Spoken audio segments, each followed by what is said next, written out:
धनेरा मुद्दे पर व्यापारियों के साथ विधायक की हुई मध्यस्थता बैठक। बनासकांठा जिले के धनेरा कस्बे में जब नगरपालिका और व्यापारी एक दूसरे के सामने आए तो धानेरा के विधायक मावजी भाई देसाई ने मध्यस्थ की भूमिका निभाई और नेताओं और व्यापारियों के प्रतिनिधित्व को सरकार तक पहुंचाने का आश्वासन दिया।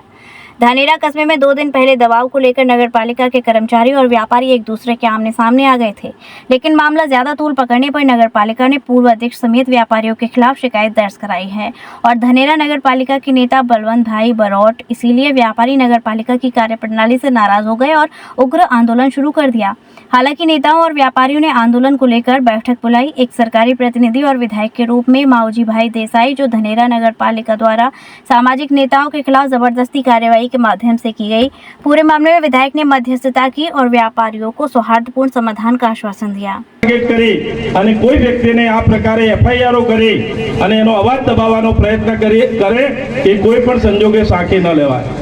અને એમાં આપ સૌને પૂરેપૂરો ન્યાય મળે। જે પણ દુકાનદારો છે, જેમની દુકાનોને તકલીફ થઈ છે, જેમને નુકસાન થયું છે, એની પણ ન્યાયિક તપાસ થાય અને ક્યાંક નાના મોટા દબાણો હશે એ વાતની અંદર પણ હું સમર્થન આપું છું, પણ એ પણ એની પ્રક્રિયાના ભાગરૂપે એના યોગ્ય સમયની અંદર અને ક્યાંક વરસાદ અને આવા ચોમાસાનું જ્યારે વાતાવરણ હોય તો એની અંદરથી થોડો ટાઈમ આપીને પણ એના રસ્તાઓ નીકળતા હોય। ત્યારે મેં કલેક્ટરશ્રીને પણ વાત કરી છે, એસપી સાહેબને પણ આ બધી જ વાતથી વાકેફ કર્યા છે અને એના ભાગરૂપે સરકારના પ્રતિનિધિ તરીકે અને તમારા લોકસેવક તરીકે આપની વચ્ચે અને બધાને ખાતરી આપું છું। અને જ્યારે બળવંતભાઈ વસાભાઈ આવા પૂર્વ નગરપાલિકાના પ્રમુખો ઉપપ્રમુખો હોય ત્યારે એમને પણ ખબર હોય છે એના નીતિ નિયમ અને સરકારી કર્મચારી અધિકારીને શું કામ કરવાનું હોય છે એની પણ ક્યાંક ને ક્યાંક એમને બધા જ પ્રકારની માહિતી હોય। અને જ્યારે હવે આવો પ્રસંગ બનતો હોય છે ત્યારે ક્યાંક નાના મોટા ઉગ્ર સ્વભાવના લીધે ક્યાંક વાતચીત પણ થતી હોય, ક્યાંક બોલવાનું પણ થતું હોય, પણ એ વાતને જ્યારે એફઆઈઆર સુધી દર્જ કરવાનું આવે એ ખૂબ ખરાબ ઘટના છે। એનું બેસીને સમાધાન થાય, એનું સોલ્યુશન થાય, એના રસ્તા પણ નીકળતા હોય છે કે આપણે હર હંમેશા સરકાર નગરપાલિકા સાથે રહીને કામ કરવાનું હોય। પણ આ પહેલી વાર આ પ્રકારની જે એફઆઈઆરની ઘટના બની છે એ આપણા બધાના માટે સારું નથી અને એટલા માટે આપ સૌને હું ખાતરી આપું છું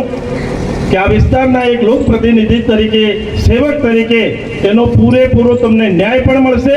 અને એના માટે જે અધિકારીઓએ કે જે કર્મચારીઓએ પક્ષપાત કરી અને આ કામ કર્યું છે એને એની સજા અને એનો ગુનો પણ થશે એની આપ સૌને હું ખાતરી આપું। અને સાથે સાથે બળવંતભાઈ અને આપ સૌ આગેવાનો દુકાનદારોને વિનંતી પણ કરું કે આપણે કોઈ પણ પ્રકારની ઉશ્કેરીજનક વાત કર્યા સિવાય